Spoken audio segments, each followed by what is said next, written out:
L'idée de construire un média pan-caribéen, c'est important d'insister sur le pan, c'est vraiment pour produire un contenu fédérateur. On est dans une super belle région et on se connaît très peu les uns les autres, alors qu'on a plein de choses en commun, on a un passé commun et surtout un avenir commun. On se demandait quel contenu pouvait être divertissant en même temps éducatif et à la fois qui faisait peur. J'apprends que il existe des pirates noirs en fait, que c'est pas un monde dédié aux rebelles occidentaux de l'époque.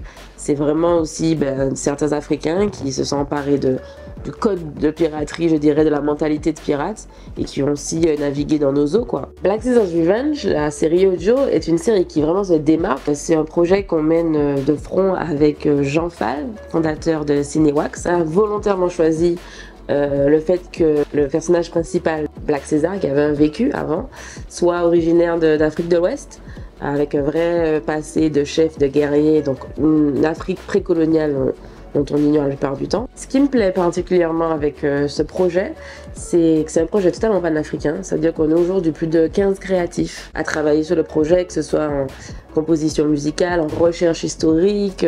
Amener cette dynamique, en fait, pour moi, c'était très important avec ce média. Et nous sommes fiers aujourd'hui de lancer notre campagne de crowdfunding qui va nous permettre, en fait, de finaliser les épisodes 1 et 2 et d'en faire un pilote. Ce pilote va nous permettre d'amener en fait à des diffuseurs plus larges comme Audible ou Spotify pour propulser en fait cette histoire de pirate noir. On est en campagne jusqu'au 30 septembre où vous pouvez vous aussi devenir acteur. Hein. Je le répète, nous c'est USC, c'est vraiment informer, découvrir, mais aussi agir et c'est important parce que c'est nous le futur de la Caraïbe tout simplement.